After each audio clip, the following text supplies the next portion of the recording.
Well, greetings, dear friends. Once again, always wonderful to be with you back here in my native New York, in my old neighborhood, albeit under very dire and sobering circumstances. We have some younger believers here with us, so I have to go into a few things that new believers, younger believers may not know. I know some of these introductory things are going to be things with which the rest of you are familiar, but for the sake of the younger believers and for the sake of the recording, other people may not be familiar with a lot of things, or with us, need to be included and make sure they understand everything that's being set forth. The teaching that we had planned was the 7 sneezes, the dynamics of regeneration. That may have to wait till my return visit in January. I don't think we'll be able to get to it tonight. If we do, I shall do so, but time clicks away. It's contemporary events in the Middle East. By way of introduction, look with me, please, to the book of Revelation, chapter 12. Revelation, chapter 12.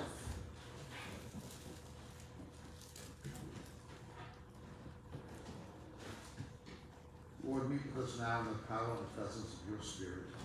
Be glorified in these things. Let your people be edified in the name of Jesus. Put for the time in which we live. Amen. Okay.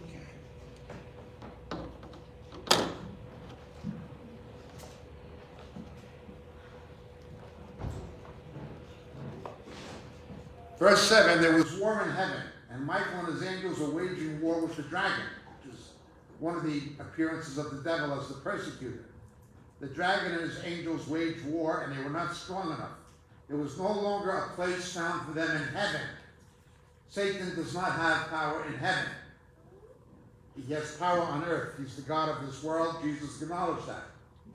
But we read in 1 Peter chapter 3, verse 22, about the limitations of his power in heaven in 1 Peter chapter 3, verse 22.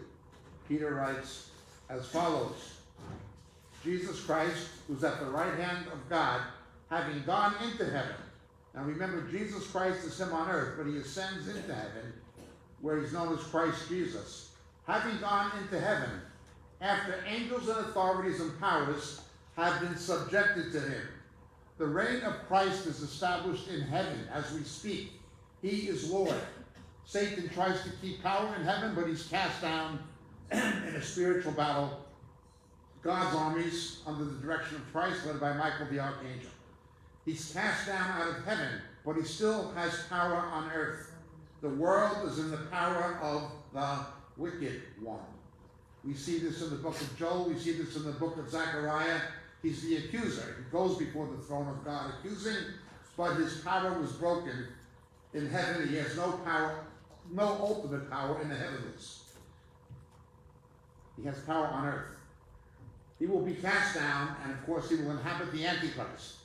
The way that Satan entered Judas, Satan will enter the Antichrist at the close of the age.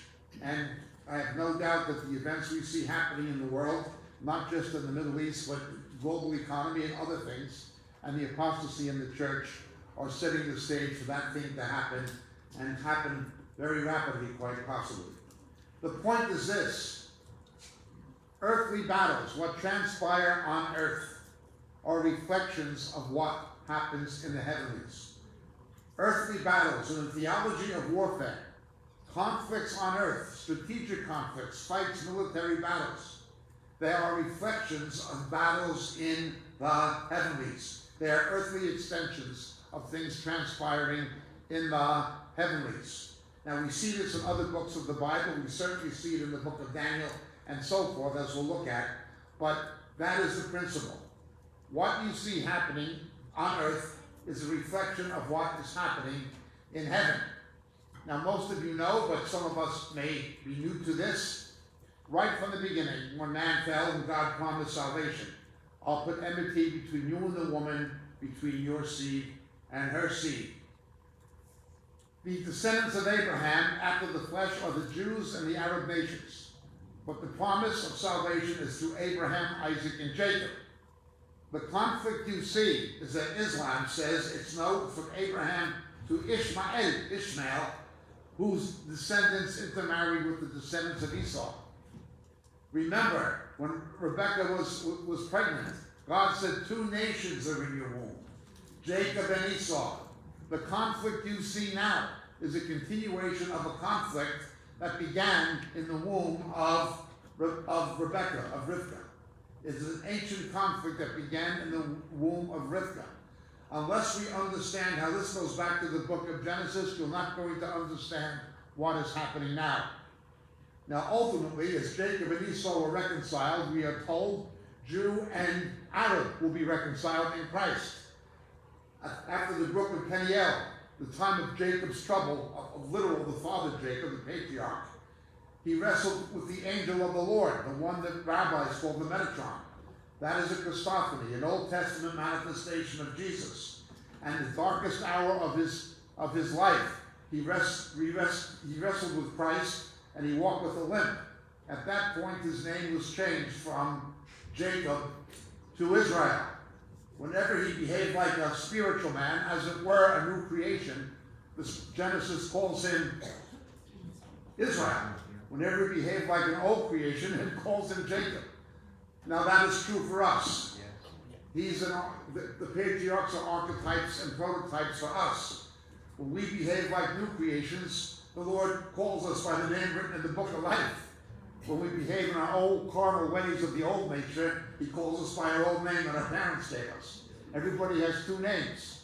Well, this is exemplified through Jacob. I could say more about that, but it's not our subject tonight. Nonetheless, the conflict you see now goes back to the womb of Rebekah. It goes back to the conflict between Isaac and Ishmael. It will be reconciled only when Jacob says to Esau, I see the face of God in you.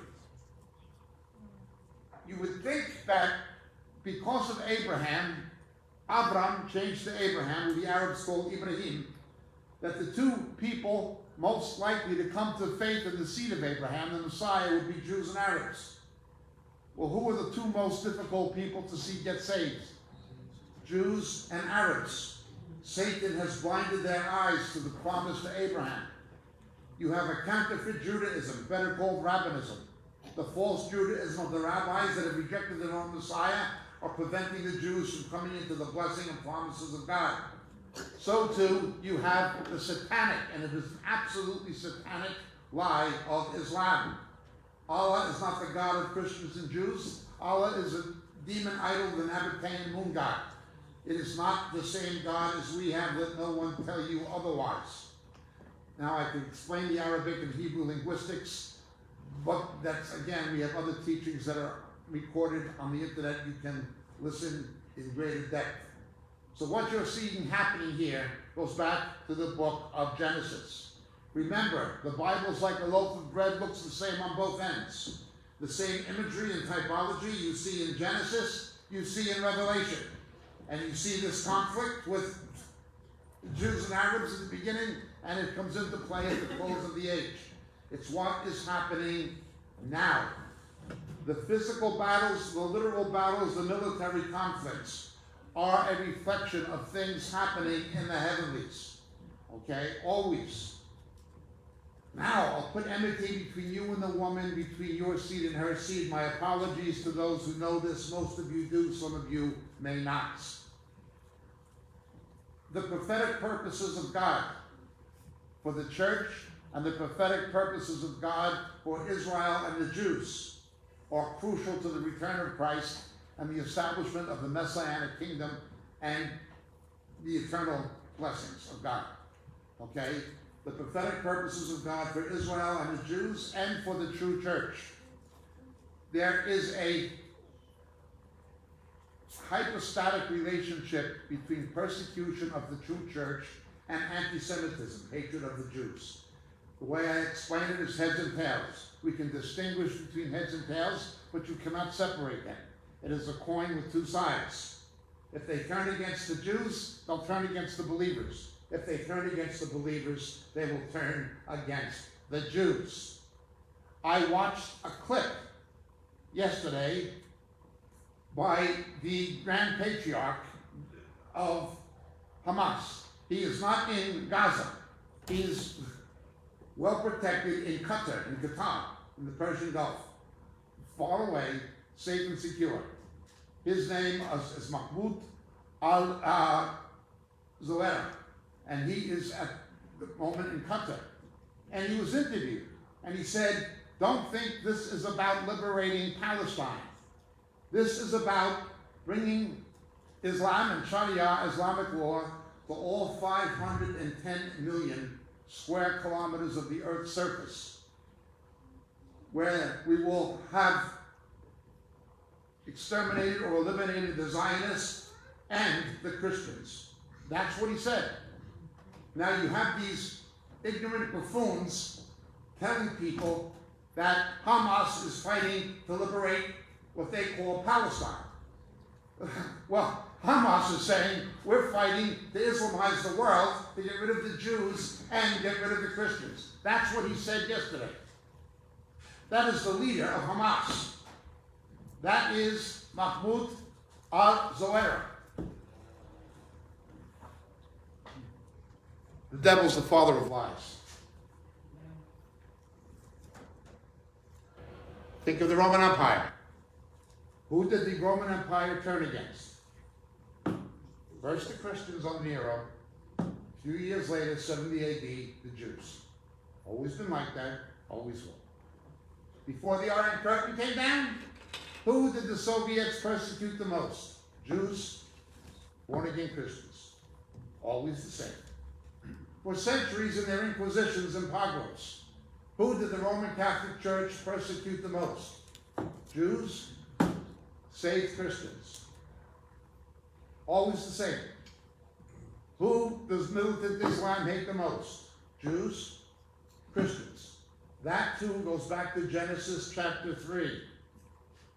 They hate Abraham's and Isaac and Jacob's descendants after the flesh, by birth.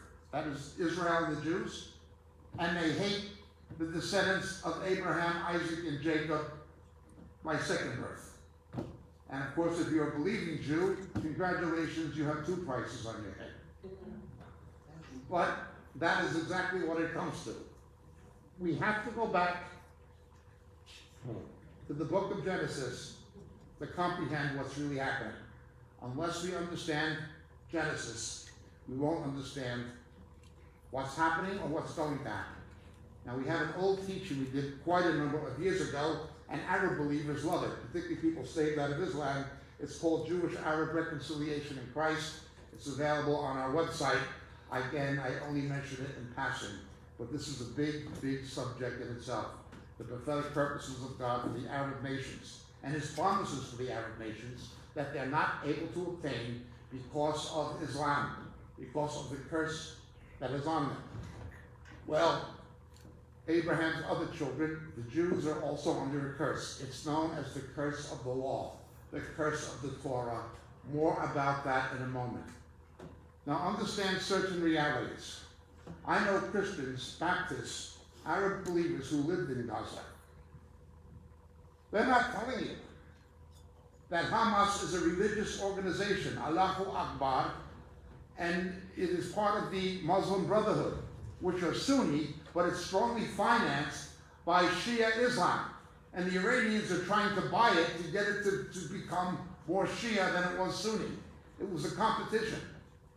The reason the Egyptians will not allow refugees to come from Gaza into Egypt is they don't want the Muslim Brotherhood. They're the ones who killed Anwar Sadat. The reason that when the Israelis with Camp David, and when Carter was president with the Camp David Accords, the Israelis offered to give Gaza back to Egypt. They captured it in 1967 from Egypt, and the Egyptians didn't want it. They didn't want it. Jordan gave up its claim to the West Bank. Up until 1970, the people in the West Bank were not called Palestinians.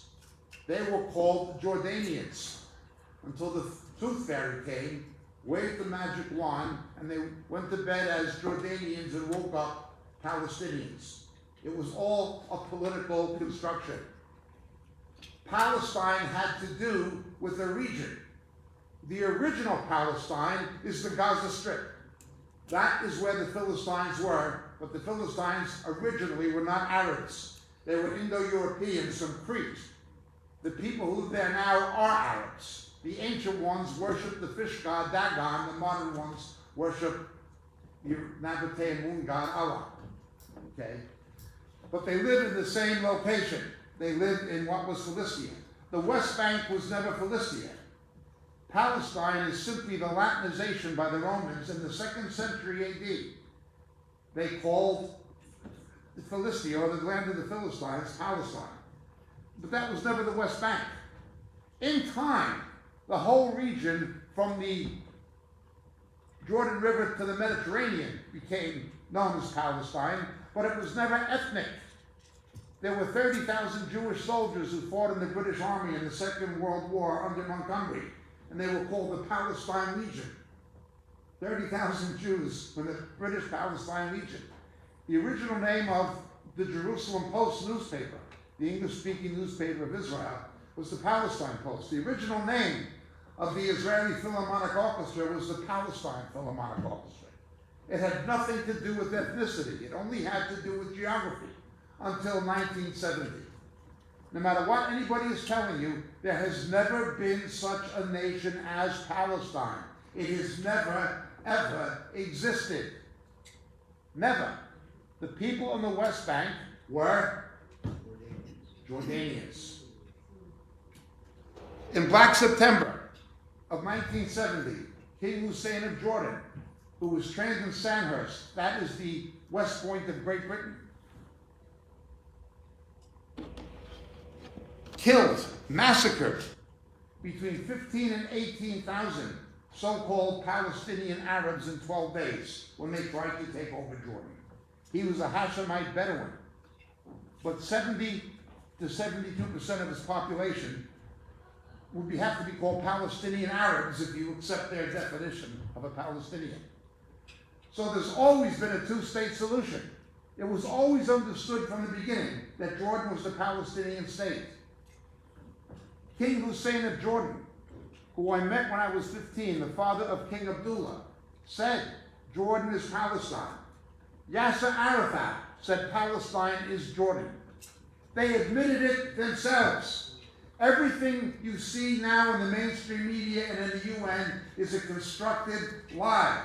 It is based on revisionism, a rewriting of history. Before it was Israel, and the partition with Jordan, Egypt got the Gaza Strip, Jordan got the West Bank, or grabbed it, Israel got a narrow strip, okay, along the Mediterranean coast, and part of Galilee and the Negev, okay. That was the partition that was finally agreed to. Anyway, it was always understood that there was already a Palestinian state.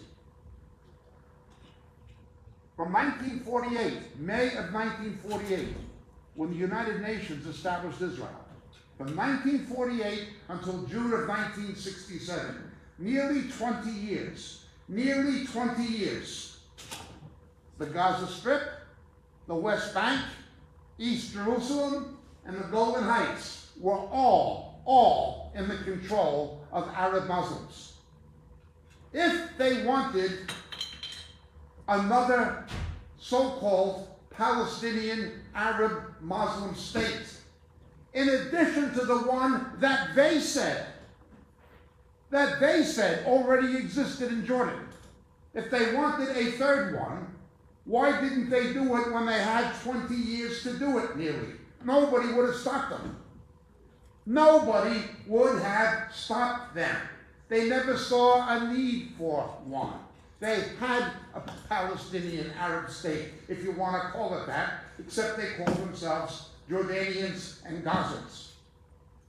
The whole thing you see is a revisionist lie. The idea that Hamas is fighting to liberate Palestine, it's ridiculous. He said yesterday, Mahmoud al-Zawahiri said yesterday, we're fighting to bring jihad and establish Sharia in all the world, all 510 square kilometers of the Earth's surface, and we're going to after we get rid of the Zionists and the Jews, we're going to get rid of the Christians. We're going to destroy the Christians. That's what he said yesterday. How much of the media do you see reporting that? How much of these stupid students do you think are reporting it? Now, by stupid, I mean stupid. I used to think if you went to an Ivy League school, you must have been reasonably intelligent. Now I think if you go to an Ivy League school, you must be reasonably stupid. These same students would say they believe in homosexual and lesbian rights. Do you know what happens to homosexuals and lesbians under Sharia? Iran funds Hamas. In Tehran, Isfahan, Tabriz, Qom, they have cranes, literally construction cranes, and they hang homosexuals and lesbians on the cranes in the street and they leave their bodies there to rot. I thought you believe in homosexual and lesbian rights. Then why are you backing Hamas? It doesn't make any sense. Oh, you believe in women's rights. Go on any of the women's rights websites. Women have been killed in Iran. I've been to Saudi Arabia. I've seen the way women are treated in Saudi Arabia. For not wearing hijab. There's women who are dead. I thought you believed in women's rights. I thought you were a feminist. You're not a feminist. You're a moron.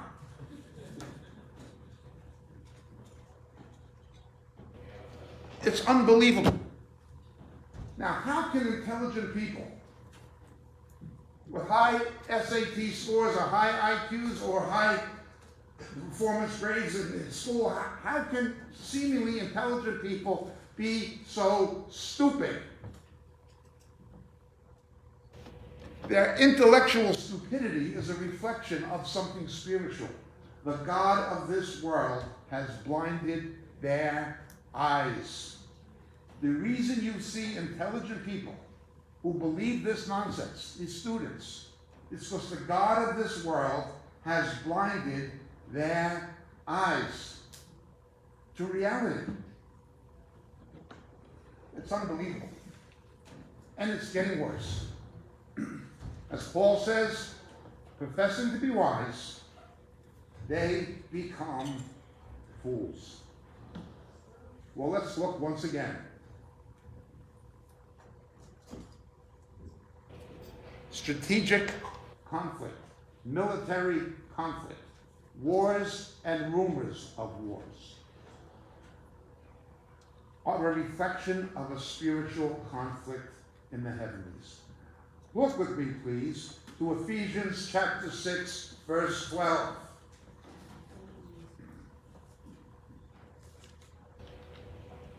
Our struggle is not against flesh and blood, but against the rulers, against the powers, against the world forces of this darkness, against the spiritual forces of wickedness in the heavenly places.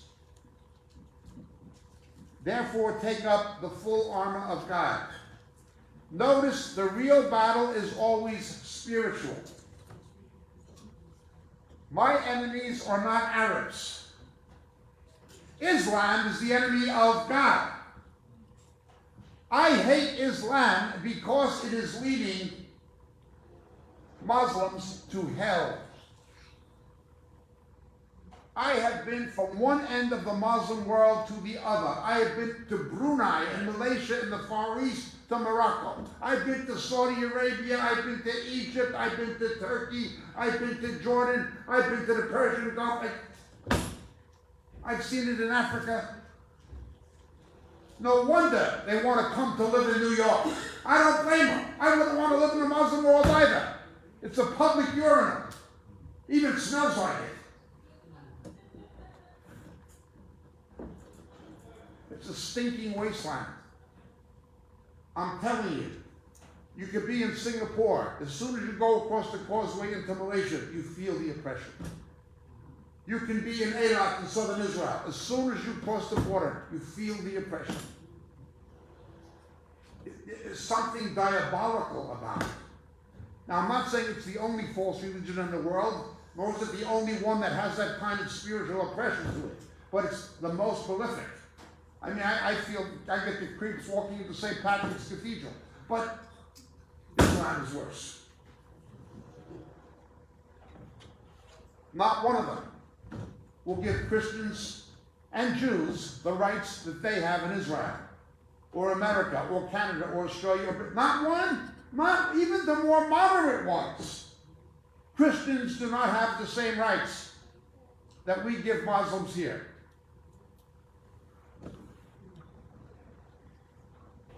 But we struggle not against flesh and blood. I have a burden for the salvation of Israel. I have a pain in my soul to see Jews come to faith. My mother's family, I was brought up Catholic because of my mother going to Baltimore tomorrow. My father's family, they came from Germany and Europe to Baltimore, but they were Jews who assimilated and intermarried. That's what they were. They even sent me to the Jewish Community Center when I was a kid. Even though I was not of the Jewish faith, I was in the community. I have a burden for the salvation of Jews. But because I love Jewish people desperately, I hate Talmudic Judaism. It is a lie of the devil, predicted by Jeremiah, that blinds them to their own Messiah and the way of salvation. I love Ireland and the Irish people. Sentimental attachment to Ireland. I love the Irish people. I love Catholic people because I was brought up in that false Christianity because of my mother. In her ignorance, I was forced to go to Catholic school, and all of that entailed. Roman Catholicism is a form of mental illness. Let no one tell you different. Talk to somebody saved out of it. Don't talk to some ecumenical Protestant. Talk to somebody saved out of the Roman Church. They'll tell you what it is. It's the whore of Babylon and Christian masquerade. I don't hate the Catholic Church because I hate Catholics. I hate the Catholic Church because I love Catholics and want them to know the truth. We have any ex-Catholics here? Must be. We're in New York. Put your hand up. Am I telling the truth? Yes.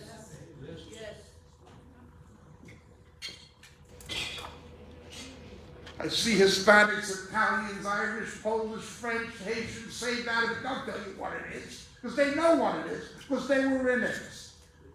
And I know Orthodox Jews, and even ultra-Orthodox Jews. I even have friends who are rabbis who got saved out of it. They'll tell you what it is. But I'll tell you something in addition. The most Christ-like believers I've ever met in my life. They put most of us, including me, to shame in their walk with the Lord Jesus.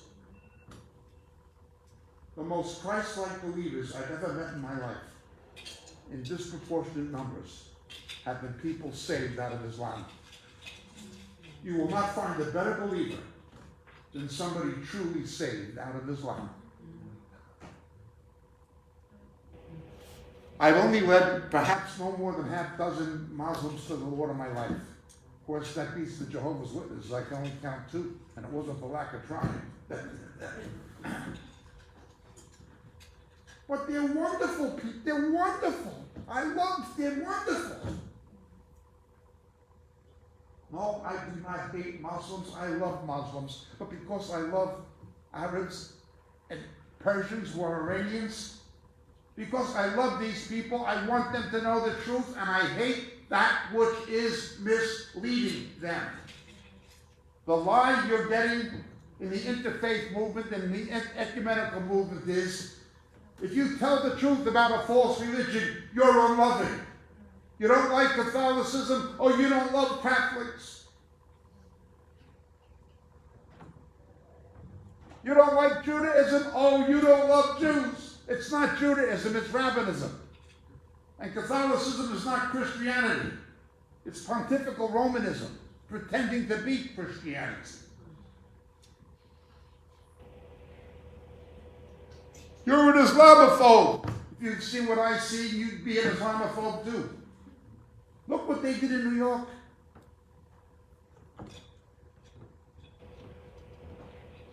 This is the reality. We struggle not against flesh and blood, There are demonic powers on back of these false religions. You go to Williamsburg or Borough Park in Brooklyn, where Hasidic Jews are.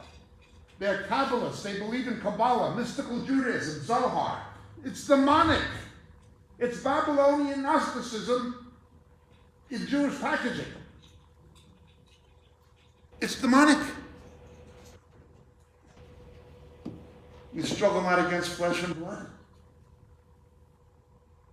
Those people in the Diamond District in 47th Street, they're blind by the God of this world.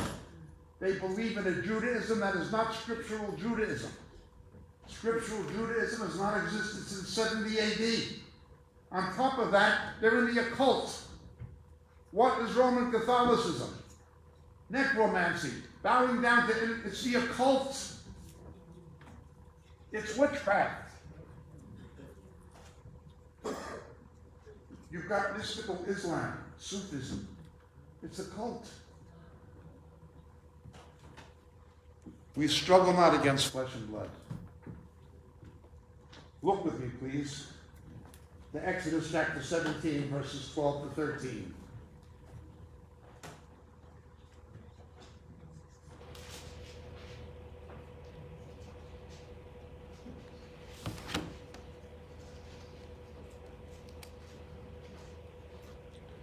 But Moses' hands were very heavy.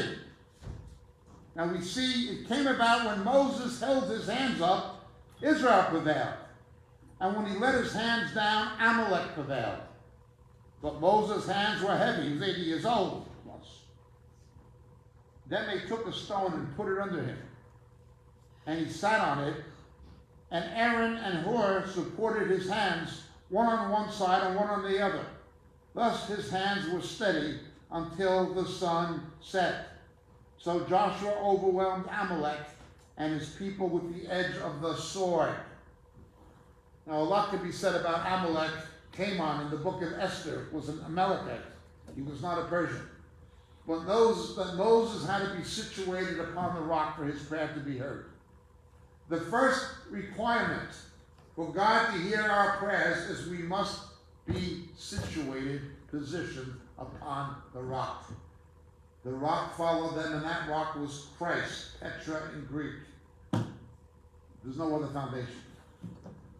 But they had to help him pray.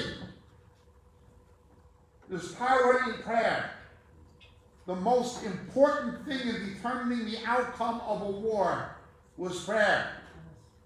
I lived most of the time in Great Britain, and I remember people from the older generation who were in Britain during the Blitz when the Nazis were bombing London and Coventry and Liverpool. Well, Britain is not a Christian country anymore, but when they were being bombed by the Luftwaffe, they all prayed. C.S. Lewis, he wrote the screw tape letters during the bombing, during the Blitz.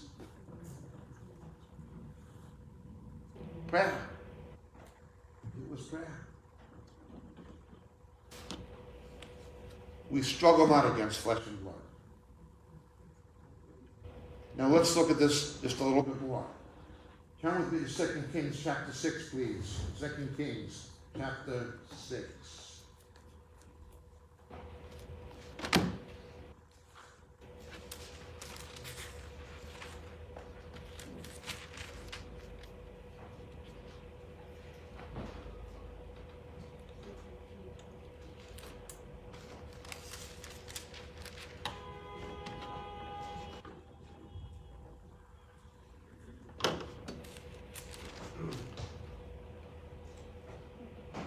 Let's begin in verse 15. Now when the attendant of the man of God, days of Elisha, had risen early and gone out, behold, an army with horses and chariots was circling the city. And his servant said to him, Alas, my master, what shall we do? So he said, Do not fear, for those who are with us are more than those who are with them. What are you, nuts? It's just us. I was just out west a couple of weeks ago, and I made a stop at a place I always wanted to see, the Little Bighorn, with Custer, the Last Stand, and all this kind of. This made the Little Bighorn seem like nothing. Then Elisha prayed and said, O Lord, I pray, open his eyes that he may see. And the Lord opened the servant's eyes, and he saw, and behold, the mountains were filled with horses and chariots of fire all around Elisha. And when they came down to him, Elisha prayed to the Lord and said, strike this people with blindness, I pray. So he struck them with blindness according to the word of Elisha. Then Elisha said to them, this is not the way, nor is this the city. Follow me, and I'll bring you to the man whom you seek. And he brought them to Samaria.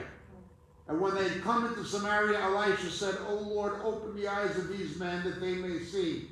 So the Lord opened their eyes, and they saw, and behold, they were in the midst of Samaria. The strategic battle is a reflection of the spiritual one. Most scholars reckon that a third of the angels followed Satan.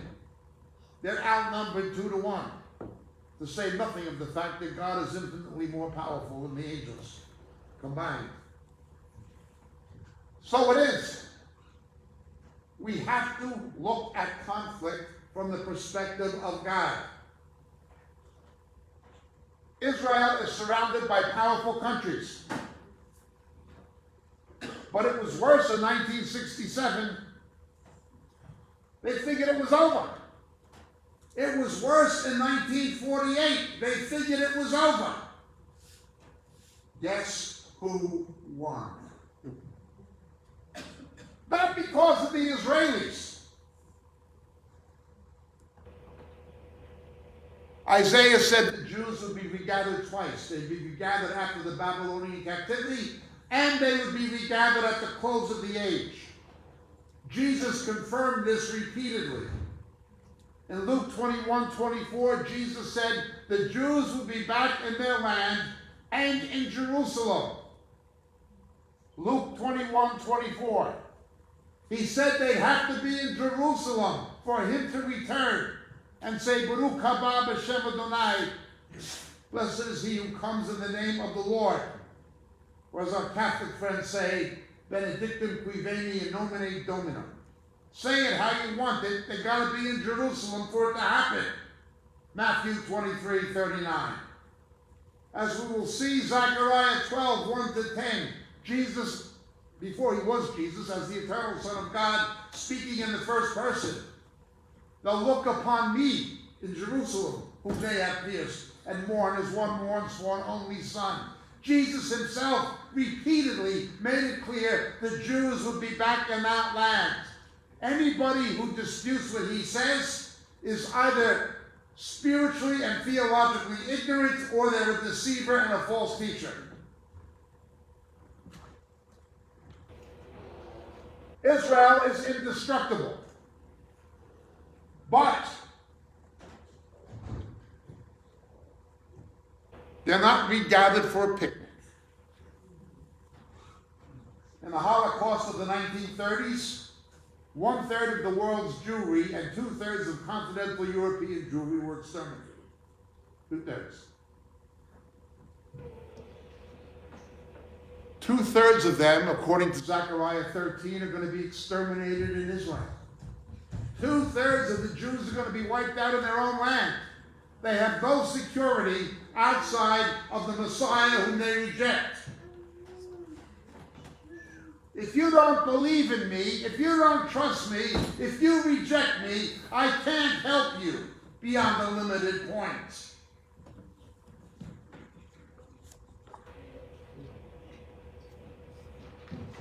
Open their eyes. The strategic battle is only a reflection of a spiritual one. Satan must destroy Israel and the Jews in order to prevent the return of Christ. He will not succeed, but he will try. When a tribulational temple is built, he will take it over. He will deceive them and make a false treaty with them. They've rejected the true Messiah, so they will accept a false one.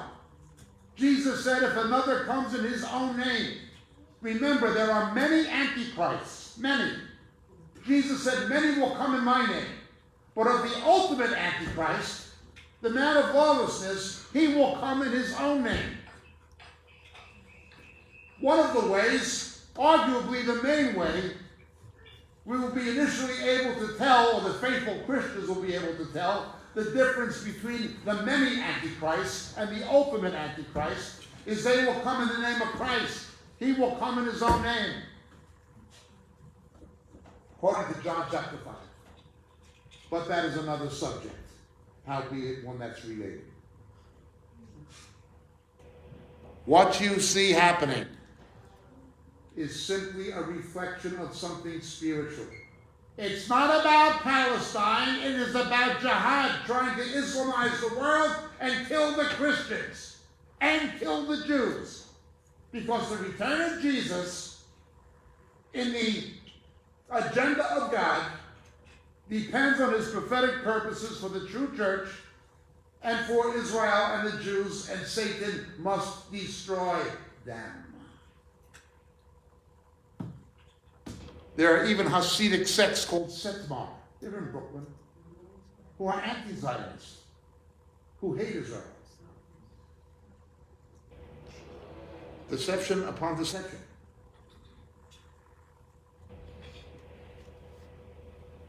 The Jews set their hope in Zionism.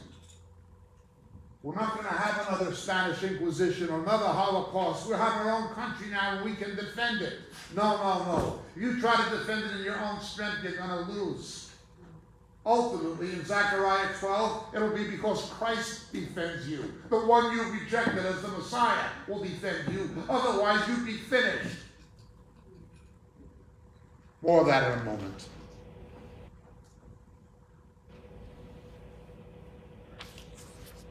Well, let's understand what's happening here. Why is God allowing this to happen? We know why the devil is doing it. Why is God allowing this to happen? Nothing's going to happen, he isn't on. The earthly battles are a reflection of the heavenly ones. What happens strategically is a reflection of what transpires spiritually. That is the theology of warfare. Daniel saw this. John the Apostle saw this, and they wrote about it. Zechariah saw this. You even see isolated instances of this kind of conflict. What was happening to Job was simply because of what was happening in the heavenlies when Satan was accusing him. Why does God allow this? Well, we know why God allows persecution of the church. It has become a necessary evil. In an age of apostasy, the word faith money preachers have turned the gospel of Jesus, have perverted it into a racket.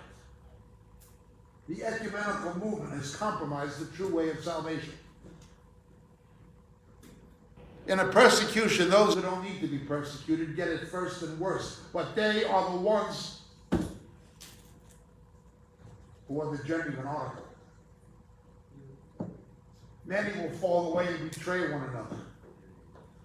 Those ones following the word faith money preachers are going to be the first ones to sell the rest of us down the river.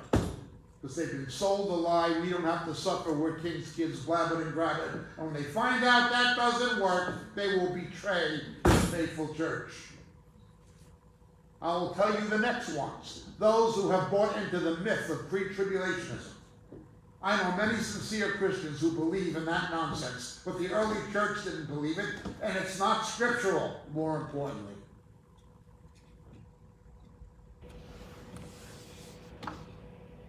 We're not appointed unto wrath. Wrath comes from God. The tribulation comes from the enemy. After the tribulation of those days, he will send his angels to harvest the elect. The tribulation is not the full 7 years of Daniel's 70th week. That is another nonsense they've invented. But I digress.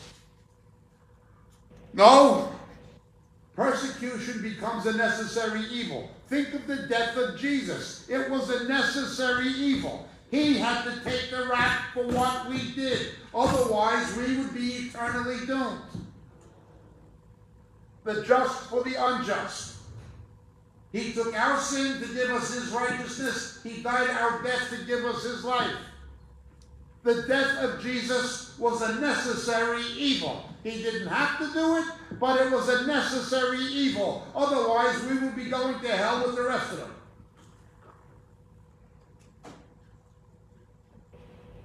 Persecution of the church becomes a necessary evil. Clean out the dead wood. The blood of the martyrs was called the seed of the church in the early centuries of Christianity by Tertullian and others. Well, let's look at this. Why is he allowing it to happen to his own people? And remember, Romans 11 tells us they remain the people of God. They remain the people of God. Understand this. Before he became king of England, King Charles was Prince Charles, and in Britain, the heir to the throne is known as the Prince of Wales. His father was Greek, his mother was half Scotch and half Hanoverian German. He wasn't even a proper Englishman, ethnically, much less a Welshman. But he was the Prince of Wales. How could Prince Charles be the Prince of Wales when he was not Welsh? Or how can his son be the Prince of Wales when he's not Welsh? Because he's the son. Because he's the son. Believers become the sons of God, the children of God. They're grafted into the people. But the people of God remain Israel and the Jews. The natural branches of the church are believing Jews. Even unsaved Jews remain beloved corporately, collectively, for the sake of their fathers. God sees this happening to them, and he sees Abraham, Isaac, and Jacob. I promised them. And God is a God who cannot and will not break his promises. If he has to break his promises to Israel and the Jews, there's no reason he has to keep his promises to the church. Remember, the church has no covenant of its own. God never made a covenant with the church. The Old Testament, the Old Covenant, was made with Israel and the Jews. Jeremiah 31:31, my apologies to those who know this. I will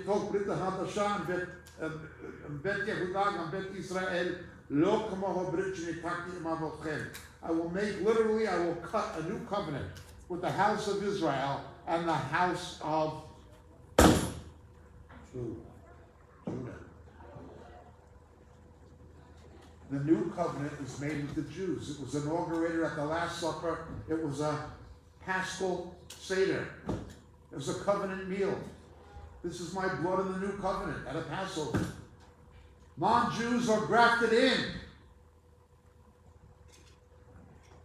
The church has no covenant of its own. If God does not keep his covenant promises to Israel and the Jews, the church is automatically finished because the church has no covenant. He never made a covenant with the church. Never. This is another ridiculous nonsense. Non-Jews who believe in Jesus and are born again benefit from the covenants God made with the Jews. Paul tells us in Romans, uses the plural, diatheke in Greek. Not the covenant, the covenants, both of them, plural. The old and the new belong to the Jews. Now, non-Jews who reject their Messiah are cut off from their own tree, and Filipinos or Norwegians who believe in him are grafted in their place. It is true to say that non-Jews who are born again and accept Christ replace Jews who reject him, but the church never replaces Israel. Never. This is supersessionism. It is a nonsense. It is a lie. is an invention of incipient Roman Catholicism and Eastern Orthodoxy, embraced by many Protestants, but it is false. It's not scriptural, it's not true, and never will be. If God was finished with the Jews, Satan wouldn't be trying to exterminate them. There wouldn't have been a Holocaust, there wouldn't have been a Spanish Inquisition, and there wouldn't be what you're seeing this week. If God was finished with them, the devil wouldn't care.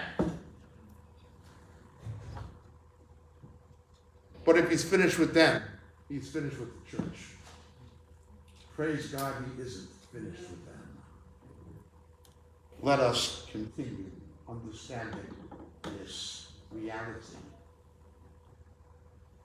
Why is this happening? Why is God allowing it? Look with me, please, to the book of Deuteronomy, chapter 18.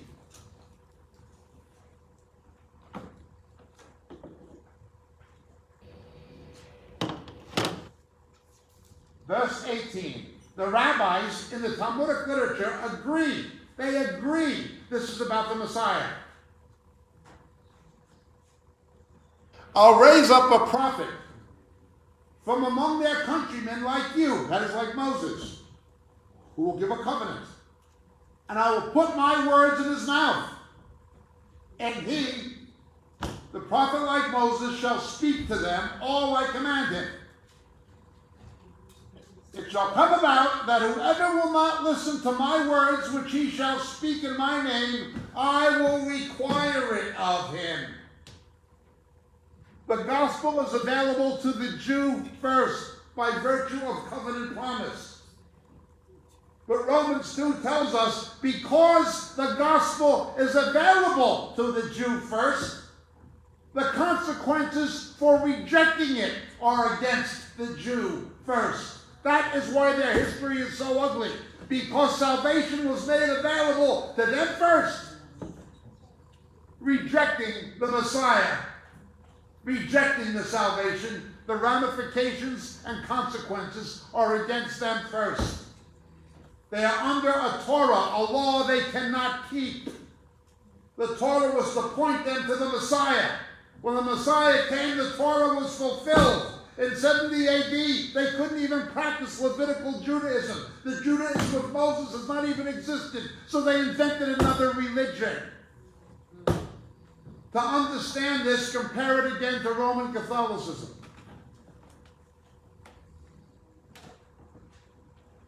Judaism today is not Mosaic. It is rabbinic. It doesn't come from Moses, it's redefined by the rabbis.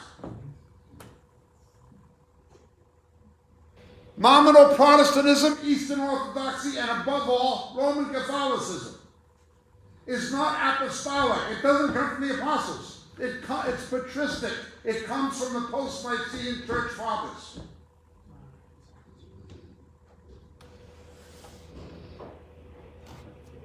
It comes in the name of Christianity, but it's not Christianity. It comes in the name of Judaism, but it's not Judaism, it's Rabbinism. And God says to the Jews, you reject your Messiah? I will require this of you. Salvation was available to you first. Not to the people in Thailand, not to the people in Sweden, not to the people in Ghana, not to the people in any other nation. I made it available to you first, and most of you have rejected it. Most of you have rejected him, and I will require it of you. But he is faithful when we are unfaithful. Although they broke the covenant, God will never break it. But look what the covenant says. Turn with me, please, to the book of Leviticus, chapter 26, if you want to know why this is happening.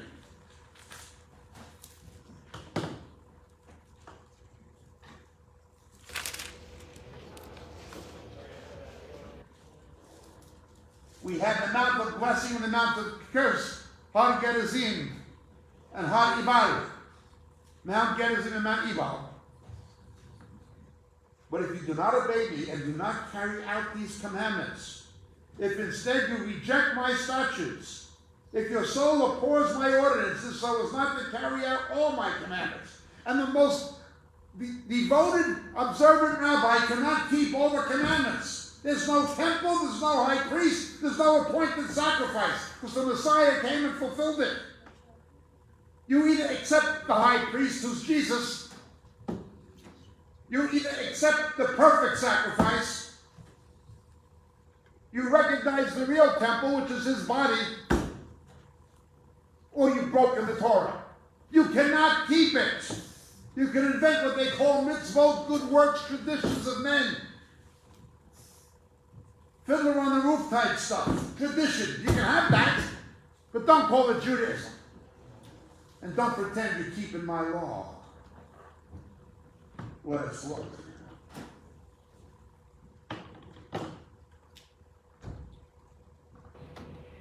I will turn. I in turn, in verse 16, will do this to you. I'll appoint over you sudden terror, consumption, fever. You'll waste away. The eyes will cause the soul to pine away. Also, you'll sow your seed uselessly. Your enemies will eat it up. I'll set my face against you, that you will be struck down before your enemies. Those who hate you will rule over you. You will flee when no one is pursuing you, etc., etc., etc. Look at Deuteronomy chapter 28. It's reiterated in greater detail. The blessings on Mount Gerizim, but then the curses on Harimal Mount Ebal. Verse 15, it'll come about. You do not obey the Lord your God to observe all his commandments and his statutes. I charge you today, these curses will overtake you. Cursed shall you be in the city, and cursed shall you be in the country. You can be in Kibbutz Be'eri in the country, or you can be in Ashkelon or Tel Aviv. You're in a shelter. A miklat in Hebrew.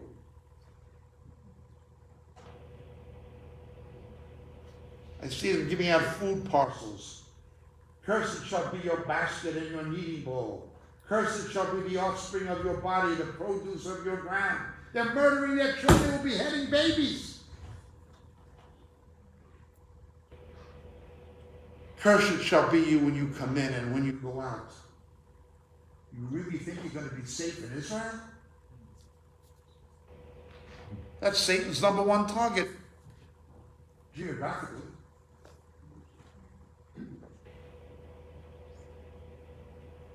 Until you are destroyed, you'll perish quickly. The Lord will smite all. They are under the curse of the law. Is there a way out? Yeah. Jesus became a curse. Jesus became the curse. He was judged. That's the way out. I saw people on the news in Israel, and I can speak Hebrew, and I was listening to what they were saying in Hebrew as well as in English.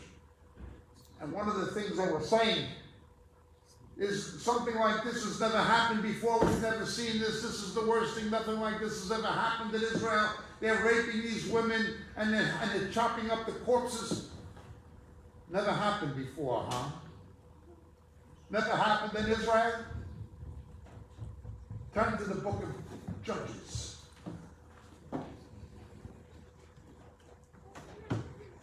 Chapter 20.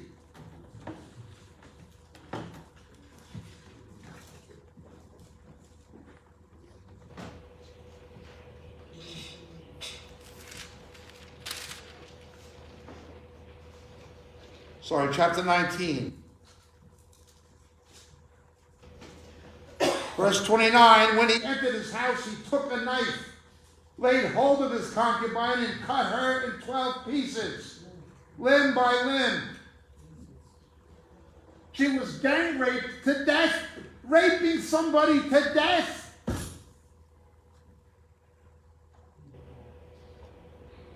Literally. Forcibly raping somebody till they die of a vaginal hemorrhage, and then you saw their limbs off and saw their body up. Who did that? The Philistines? No, the Philistines do it now.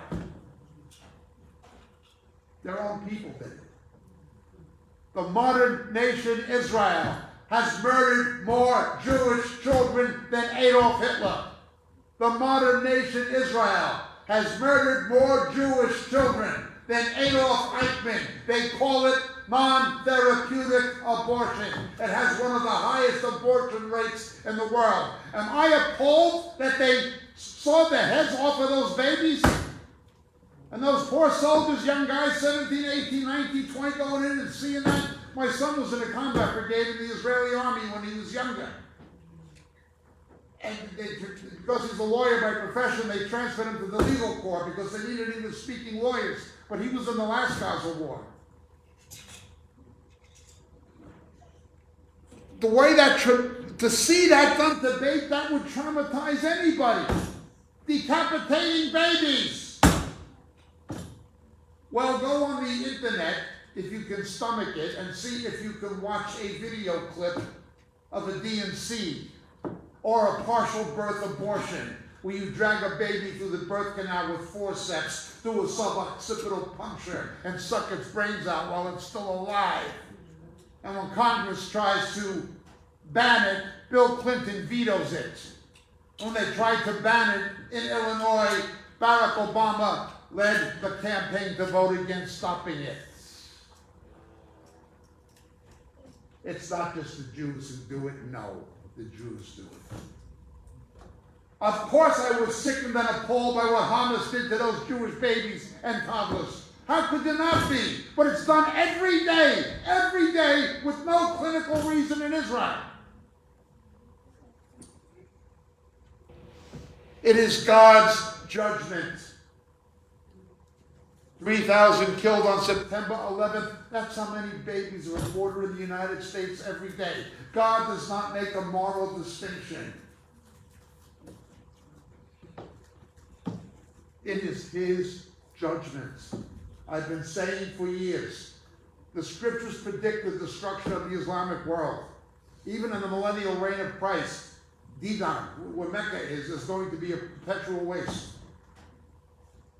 God's judgment will come on Damascus, Isaiah 17. That is true. His judgment will come on the Islamic world, on the Islamic Muslim world. That is for sure.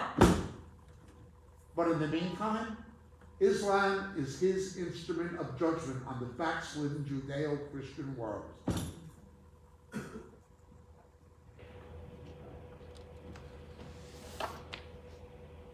Ani Elohecha. I am the Lord your God, have no gods before me. I watched the video clips of that music festival where 260 young people were killed. They came on gliders. Black Lives Matter put up a poster celebrating it, saying we support this. They came on electric motors on gliders, hang gliders, and killed 260 young people.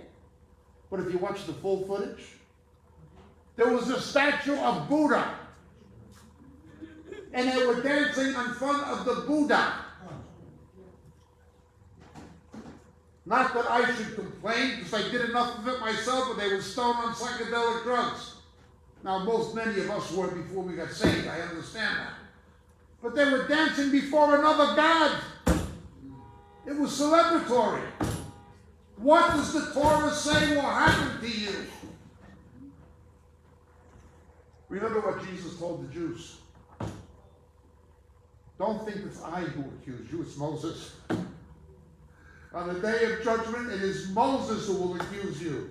You'll be indicted and incriminated by the Torah, not by the gospel. The gospel is the way of salvation. If you really believed Moses, you'd believe me also. If those Orthodox Jews in Brooklyn really believed the Torah, they would know He's the Messiah. Remember, the real problem with unsaved Jews and Orthodox Jews and rabbis is not that they don't believe Jesus, Yeshua, is the Messiah. That's not the problem. That's the result of the problem. The problem is not that they don't believe in Him. That's the consequence of the problem. The problem is they don't believe the Torah. They don't believe Moses and the prophets. If they did, they'd know he's the Messiah. It's horrible. It's terrible. God is allowing this. He is dealing with his people. No, he will not allow Israel to be obliterated. Satan will not be able to succeed in doing that. Once again, not for a lack of trying, but we have to understand what Paul meant in Ephesians about the principalities. Arche in Greek, Rashiot in Hebrew. Demonic powers over nations. Turn with me, please, to Daniel chapter 10.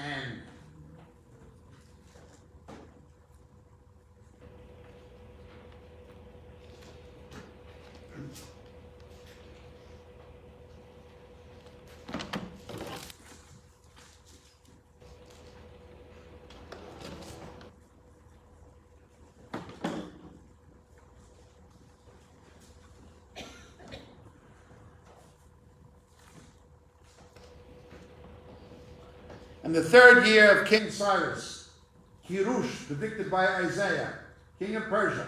This is when Persia was benevolent, Iran was benevolent to Israel. This chapter tells us a change was going to happen, and a principality, a demonic principality, was going to get control of Iran. When the peacock throne fell, in the 1970s, and the Shah fell. Not that he was the nicest guy in the world, but he was friendly to Israel, and he's a lot better than anything that's happened since. Pahlavi. The mullahs came to power. Bani Saddam couldn't keep the state. Ayatollah Khomeini came, and that's when this began. This mass demonization you see in Iran is this. At the close of the age, Satan is going to try to use Iran, Persia, to destroy Israel. Now remember, Persia in the ancient world was not an Islamic country. Their religion was Zoroastrianism. Zoroastrianism followed the Zarathustra. It was a sort of a philosopher. Now that religion has changed and they're into fire veneration and things, but originally it was quite similar to Judaism and Christianity in certain respects. In certain respects. Some of the things that were taught in Zarathustrianism look very much like what you see in some of the Dead Sea Scrolls. They believed in a conflict with the sons of light, the sons of darkness. And you can see the influence. The Magi came from there to see Jesus. Somehow, because of Queen Esther and Mordecai and Daniel, the influences of Judaism were in Persia and pointed them to monotheism. They had that kind of influence, sort of. Hence, as Isaiah predicted in Isaiah chapter 44 and 45, they were benevolent to the Jews, so were the Medes. The Medes are the ancestors of the modern Kurds, anthropologically. In the third year of Cyrus, king of Persia, a message was revealed to Daniel, whose name was Belshazzar. That was his Persian Chaldean name. And the message was true of one of great conflict. But he understood the message and had an understanding of the vision. In those days, I, Daniel, had been mourning for 3 entire weeks. I didn't eat any tasty food, nor did meat or wine enter my mouth. Nor did I use any ointment at all until the entire 3 weeks were completed. On the 24th day of the first month, when I was by the bank of the great river, that is the Tigris. Now at this particular time, Iraq was controlled by Persia. Another story. I lifted up my eyes when Persia began in Mesopotamia and went to the east to the wilderness of Baluchistan. I lifted my eyes and looked, and behold, there was a certain man dressed in linen, whose waist was girded with the belt of pure gold of Uphaz. This is debated if it was an angelic being or not. His body was also like beryl. His face had the appearance of lightning, and his eyes were like flaming torches. Notice the resemblance of the appearance of Christ in Revelation. His arms and feet like the gleam of polished bronze, and the sound of his words like the sound of a tumult. Now I, Daniel, alone saw the vision. And while the men who were with me did not see the vision, nevertheless a great dread fell on them, and they ran away to hide themselves. Even people who don't see what we see are getting afraid, aren't they?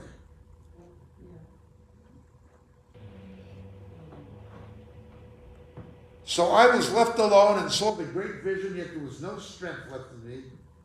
My natural color turned to a deathly pallor, and I retained no strength, but I heard the sound of his words.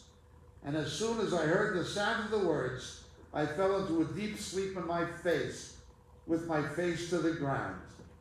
Then behold, a hand touched me, and set me trembling on my hands and knees. And he said, Daniel, man of high esteem, understand the words I'm about to tell you, and stand upright, for I have now been sent to you. This appears to be an angelic messenger. When he had spoken this word to me, I stood up trembling. And he said, don't be afraid, Daniel, for from the first day that you set your heart on understanding this and on humbling yourself before your God, your words were heard, and I have come in response to your words. But the prince of the kingdom of Persia, the principality, was withstanding me for 21 days. There was a demonic opposition, a battle in the heavenlies. Then Michael, the same Michael who fights in Revelation 12, he who is like unto God, Michael, the same Michael, he's in Revelation 12, as we looked at the beginning of our study this evening. Here he is in Daniel. The same Michael is fighting in the heavenlies. Notice the events on earth were determined by the conflicts in the heavens. Michael, one of the chief princes, came to help me, for I had been left there with the kings of Persia. Now I've come to give you an understanding of what will happen to your people in the latter days, for the vision pertains to days yet future, our day, in part, ultimately. And when he'd spoken to me according to these words, I turned my face towards the ground and became speechless. Well, this goes on, and he tells them what's happening. And he says something in verse 20. Then he said, do you understand why I came to you? But I shall now return to fight against the prince of Persia. So I'm going forth. And behold, the prince of Greece is about to come. In the ancient world, you had a conflict between Alexander the Great, the son of Philip of Macedonia, who conquered the Persians. The Spartans stopped them at the Battle of Thermopylae, but Alexander the Great, educated by Aristotle but trained in military warfare by his father, Philip of Macedonia. Philip of Macedonia was the first one who organized armies regimentally. They overtook the Persians.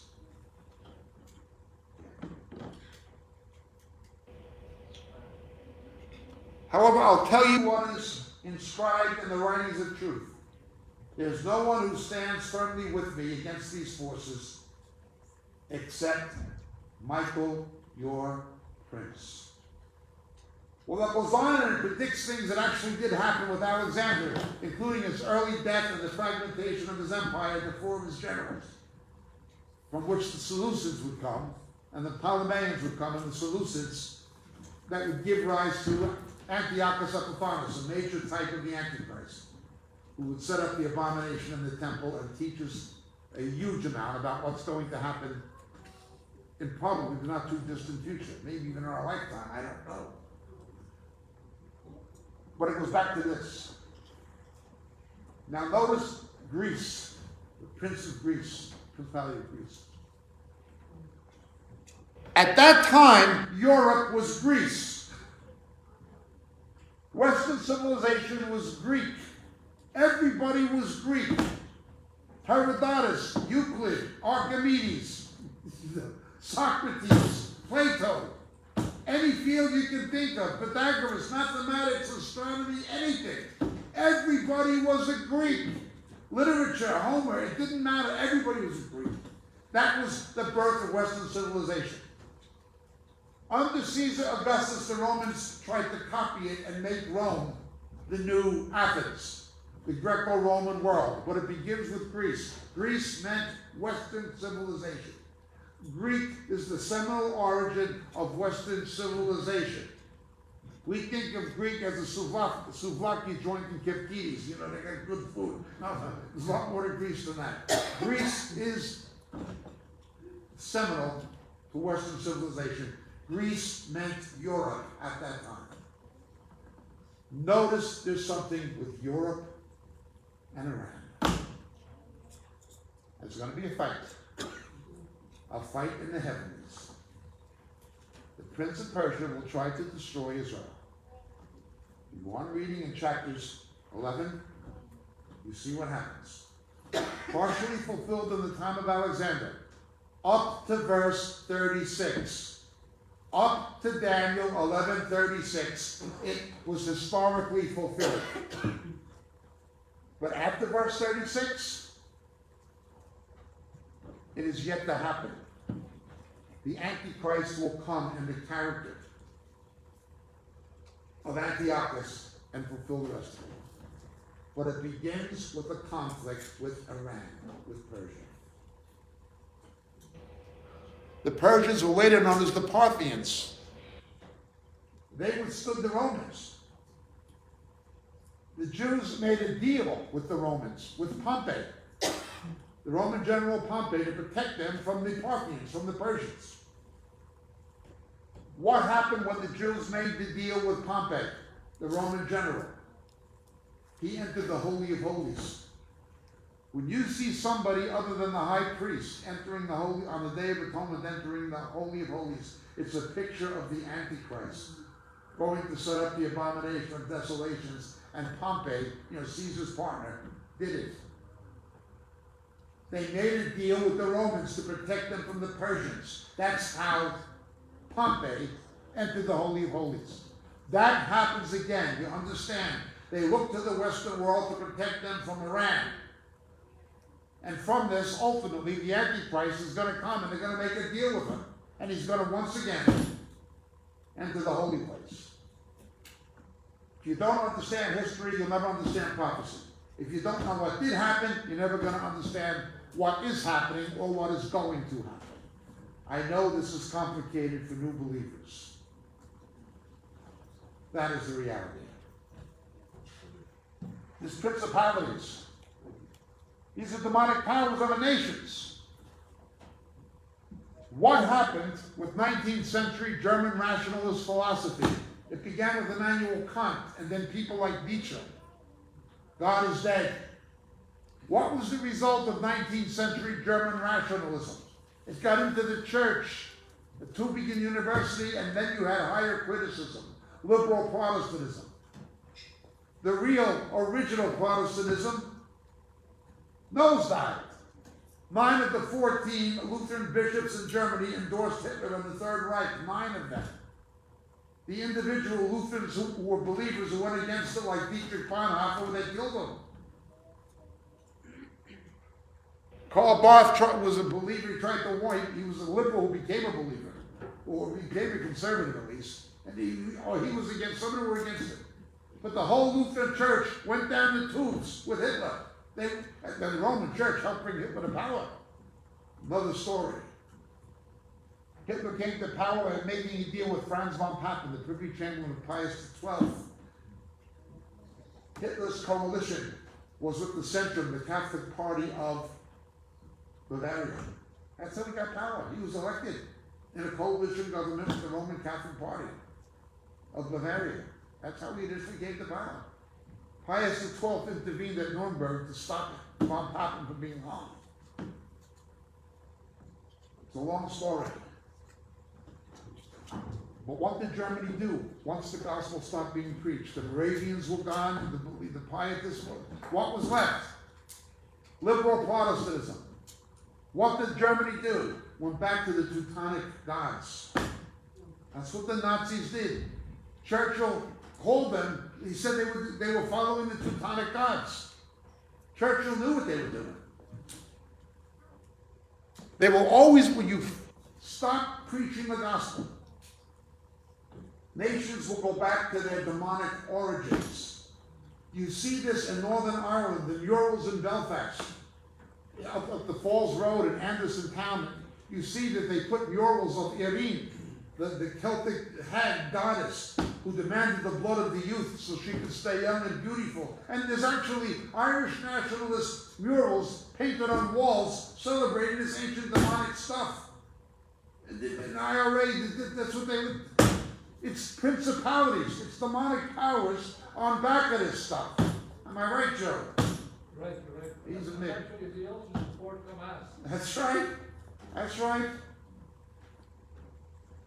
It's always going to be like that. They're always going to be back to it.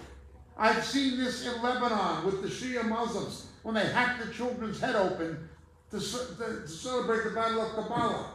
Little 4 or 5 year old, I'm a no mommy, in the rules of the beast of the hatchet, hacking their heads open, making them bleed to commemorate the Battle of Kabbalah and the death of Ali, Muhammad's nephew. That's what they worship. Molech. It's the same stuff, you understand? It's the same stuff. Where the female cult deities were worshipped in Europe. It had been Diana of Ephesus. It was at the Council of Ephesus where Mary was proclaimed Theotokos, the Queen of Heaven, Mother of God. Well, that is where Diana was worshipped as the Queen of Heaven. You see these things, you see where they put the grottos of Mary and things like this in countries like Ireland and Poland. That's where the female cult deities are. You see it all over Italy. It's the same thing. The demonic powers will always come back when the gospel is not preached. Well, that's what's happening. These are ancient principalities. Allahu Akbar! It's the Nabatean Munga. God is letting it happen. They are under the curse of the law. They will never save themselves. They will be utterly destroyed in their own land, except for one thing. Look with me, please, to the book of Zechariah, chapter 12.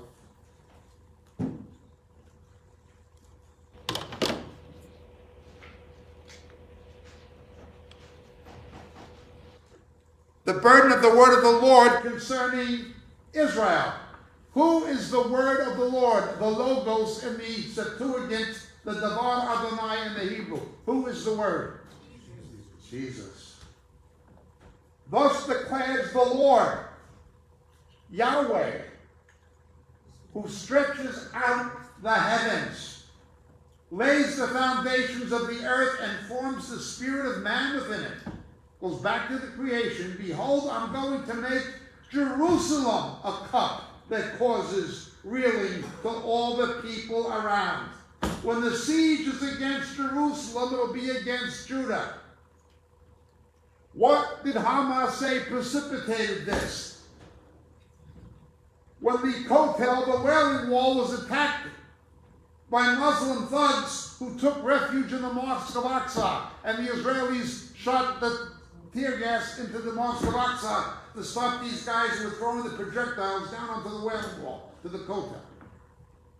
It's Jerusalem. Ultimately, it's not about Gaza mainly, or the West Bank mainly, or the Golden Heights mainly. It is about Jerusalem. Jerusalem, remember, is where Satan got his biggest defeat, and when Jesus' feet stand on the Mount of Olives, it's where he will get his final defeats. It's about Jerusalem. Jesus wept over Jerusalem, and he said, Jerusalem, you'll see me. You say, blessed is he who comes in the name of the Lord. I'm going to make Jerusalem a cup of reeling to all the people around it. And it'll come about on that day, I'll make Jerusalem a heavy stone for all people. All who lift it will be critically, severely injured. and all the nations of the earth will be gathered against it.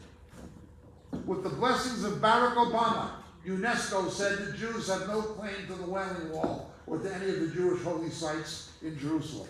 They have no historical claim to it. And Barack Obama lobbied the British government and the New Zealand government to support the UNESCO vote against any Israeli claim to these places. And the United States abstained. Normally they would vote for Israel. No, not this time. Not to be political, but remember, the world's #1 sponsor of terror is Iran. The world's #1 sponsor of Iran has been Barack Obama and Joe Biden. $150 billion from Obama. And by not enforcing the oil embargoes and the $6 billion on top of it, another $50 billion from Biden. We paid for this. You understand? We unfroze funds. We gave Iran $200 billion. What do you think they did with it? Buy cotton candy? No, they funded Hamas and Hezbollah, trying to destroy Israel. Don't believe the lies of the media. And I'm not being political. I'm only stating facts. I am only stating facts. I remember black African Christians, 3.3 million killed in 14 years in Sudan. And the American government hardly said a word about it. Who cares about them? They're Christians. They're only black Africans. You kill all of them. They said nothing.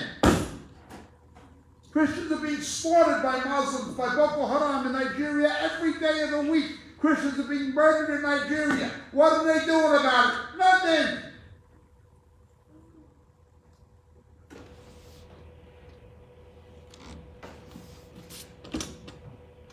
Or they say they care about women. They don't care about women. They say they care about homosexuals. They don't care about homosexuals. They care about blacks. They don't care about blacks.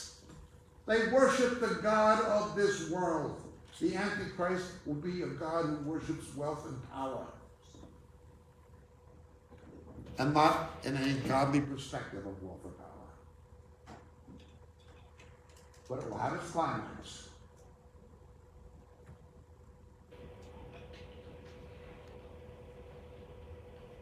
Verse 5, the clans of Judah will say in their heart, a strong support for us are the inhabitants of Jerusalem. The Lord of hosts, their God. And that day I will make the clans of Judah like a fire pot among the pieces of wood, and a flaming torch among the sheaves, so they will consume on the right hand and on the left all the surrounding peoples, while the inhabitants of Jerusalem again dwell in their own sites in Jerusalem, and the Lord will save the tents of Judah first, that the glory of the house of David and the glory of the inhabitants of Jerusalem will not be magnified above Judah. And that day, the Lord will defend the inhabitants of Jerusalem. The one who is feeble among them will be like David. They're going to pack a punch way beyond their size and means. And the house of David will be like God, like the angel of the Lord before them. Who is the angel of the Lord? It is a Christophany. It is Jesus. And that day I will set about to destroy all the nations that come against Jerusalem. I'll pour it on the house of David, the inhabitants of Jerusalem, the spirit of grace and supplication. They look upon me who they have pierced. The same rabbi who has deceived the Jewish people to this day, telling them that Isaiah 53 is not about the Messiah, but about the suffering Jewish people. That's what they believe about Isaiah 53. It's not about the Messiah. The rabbi who said that is Rashi. Now the ancient rabbis in the Targum Yonatan said it is about the Messiah. In fact, it was in the liturgy, the Machzor for the Day of Atonement, for Yom Kippur, authored by somebody called Eliezer HaKalir. But they don't teach them that in yeshivas. They just teach them what Rashi said. It's about the Jewish people suffering vicariously on behalf of the Gentile nations. If Isaiah castigates the Jews for their sin, how can they be the righteous servant who dies for the others?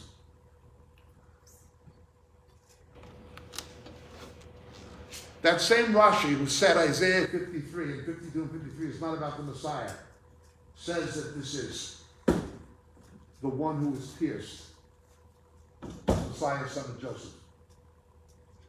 The same rabbi. They don't tell the yeshiva boys over in Brooklyn that either. I wonder why. I always wonder why. I watched the Catholic Apologist the week before last on the internet, and he was on about Peter being the rock. Upon this rock, being Peter, not Christ. Well, then how come your Saint Jerome, who translated the Bible into Latin, and your Saint Augustine of Hippo both said the rock was not Peter, the rock was Christ? Well, they don't tell them that. Catholic schools do they? False religion always has to lie. Mormonism must lie or it would implode. Jehovah's Witnesses must lie or it would implode. Roman Catholicism must lie or it would implode. Rabbinism must lie or it would implode. Islam must lie or it would implode. These false religions are a lie and they cannot exist unless they lie. They're built on a lie. It is only the gospel that's built on truth. And so Zechariah continues. On that day I'll seek to destroy all the nations that come against Jerusalem.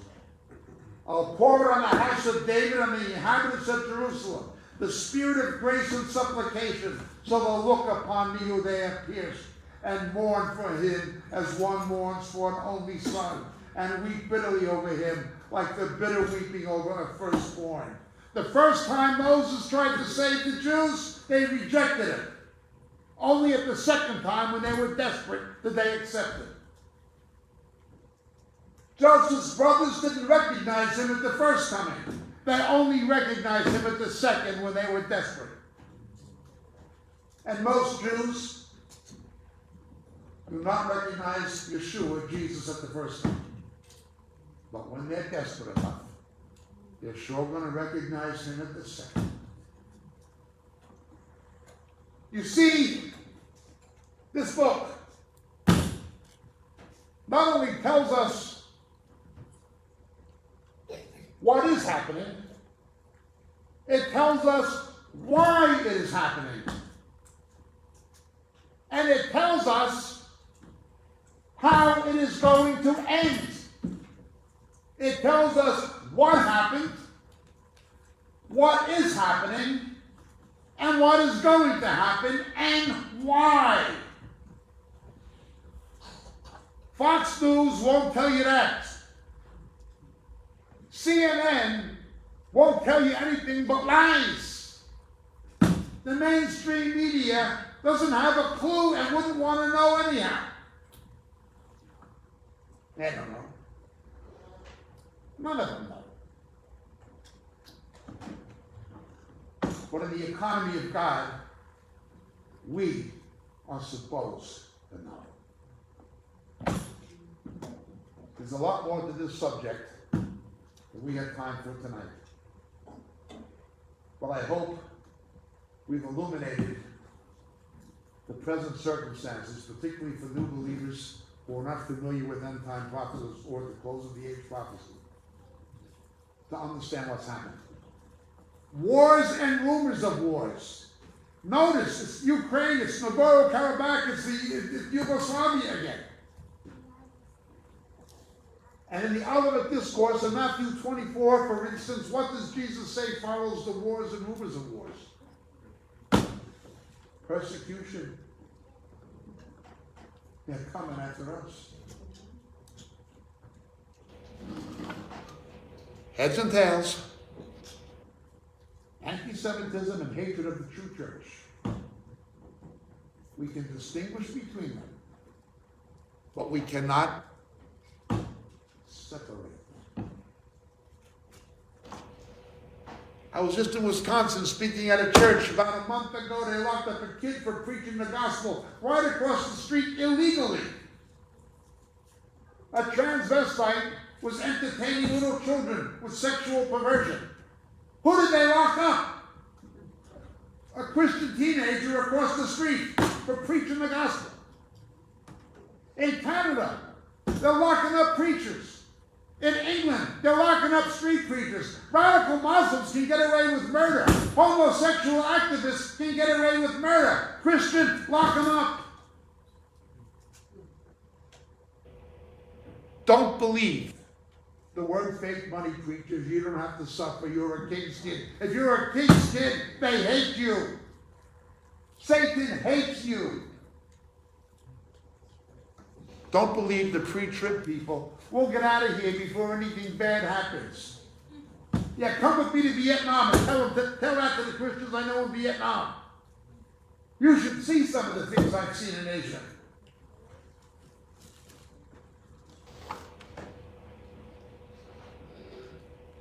Don't believe this. It's all lies. The most you can hope for from the mainstream media and from politicians is a half-truth.